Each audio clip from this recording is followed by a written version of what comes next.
Finally tonight, she's largely known for issuing stinging dissents from the Supreme Court bench. But a new documentary out today in select theaters provides an intimate and rare look inside the life of Justice Ruth Bader Ginsburg. Jeffrey Brown has that. I ask no favor for my sex. All I ask of our brethren is that they take their feet off our necks. It's a look at perhaps the most unlikely rock star Washington's ever seen. I am 84 years old and everyone wants to take a picture with me. The new documentary, RBG, follows the life of Supreme Court Justice Ruth Bader Ginsburg. Her Brooklyn roots, a legal education then rare for a woman at Harvard and Columbia, her husband, also a prominent attorney who supported her rise every step of the way, and most of all, her early and continuing fight for gender equality. That theme winds throughout the film, including at her 1993 confirmation hearing after her selection by President Bill Clinton. In my lifetime, I expect to see 3, 4, perhaps even more women on the High Court bench, women not shaped from the same mold, but of different complexions. I surely would not be in this room today without the determined efforts of men and women who kept dreams of equal citizenship alive.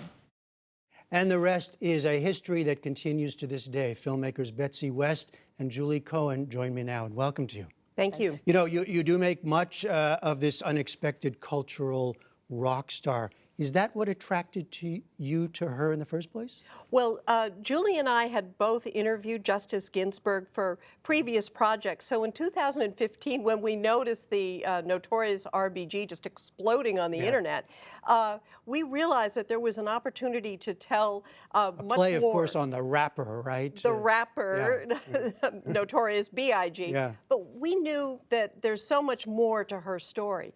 Back in the 1970s, as a young lawyer, Ruth Bader Ginsburg argued a series of cases that changed the world for American women. And we thought this was a story and an opportunity that needed to be told. People are, you know, on the one hand so excited by her, but actually she's got this amazing history that isn't widely known. You know, just she was sort of the legal side of the women's rights battle that Gloria Steinem was fighting out on the streets and yet hadn't attained that same level of fame. I want to show a little clip from the film. This is one of her arguments before the Supreme Court, which is again part of her story, right? She was appearing before the court. And we hear the voice of then Chief Justice William Rehnquist. So let's take a look. Men and women are persons of equal dignity, and they should count equally before the law. You won't settle for putting Susan B. Anthony on the new dollar. When they would say things like this, how did you respond? Well, never in anger, as my mother told me. That would have been self-defeating. Always as an opportunity to teach. I did see myself as kind of a kindergarten teacher in those days because the judges didn't think sex discrimination existed. Well, one of the things I tried to plant in their minds was think about how you would like the world to be for your daughters and granddaughters.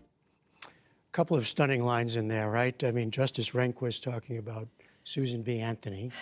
Just joking. Here she is making a serious constitutional argument, and he's just tossing off this joke. I mean, we found a number of instances of this kind of, you know, really blatant sexism. You can't believe that the justices would say this. But then Justice Ginsburg now with this line, I felt like a kindergarten teacher. Exactly. That was, wow. Right. Well, what's amazing, even listening to her voice back then, and we have so much of it in the film, is how much this young lawyer is able to keep her composure in a situation that really could be quite intimidating for a lot of lawyers. And now when she's looking back on it, she kind of explains why. She was going to use the opportunity not to be offended and not to get all bristly about it, but to educate. She's, of course, a liberal icon at this point in a court that has moved more and more conservative, a famous friendship with Antonin Scalia, the arch-conservative, but her role has become more writing a dissents, right? Yes, she tells us in the movie that she would prefer to be writing majority opinions, I but suppose any justice would. any yeah. justice would to be making the law of the land, but if necessary, she will write in dissent, and she writes very clear, striking prose that is one of the reasons why people have been so attracted to her. She got in one public mishap with candidate Donald Trump when she criticized him, which was a little unusual for a justice, wasn't it? Absolutely. And for her. Yes. Yeah. Absolutely. A number of court watchers were surprised to hear her criticizing then candidate Trump at a time when most of the nation didn't expect that he would be elected president. Conservatives criticized her, but liberals criticized her as well. And ultimately, not long after, Justice Ginsburg said that the best response from her about Donald Trump would have been to say nothing. Yeah, she realized that. Yeah. You know, Supreme Court justices are sort of famously mysterious and hidden figures, not public figures. This is a largely warm look at her with her family. We see the long hours she keeps. We see the physical workouts, right? Yes. Where I learned that she watches the NewsHour while she's working out. Well, yes, absolutely. So hello, Justice Ginsburg, right? Yes. And keep lifting. Yes, a shout out to her. When we interviewed her children, we were asking her whether or not she's seen the parody of her on Saturday Night Right. Live. You can't get rid of me. Yeah. And they said, well, you know, we don't think so. She doesn't really watch television except for the NewsHour. That was nice. When she's working out. She is 85, Yes. right? You show her being questioned about, because a lot of people wondered, should she have retired? Does she wish she had retired when President Obama was still president? Well, she has answered this that, first of all, President Obama did have an opportunity to nominate a justice, and that didn't work out so well. So there's no guarantee that she would have been replaced by his nominee. And secondly, she objects to the idea that you necessarily have to go out with the same party that put you in.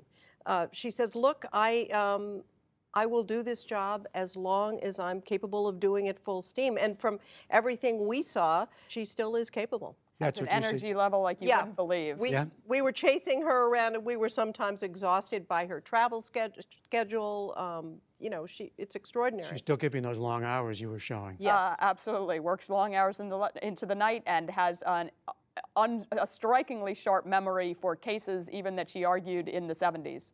All right, the new documentary is RBG. Betsy West, Julie Cohen, thank you both very much. Thank you, you. Jeff.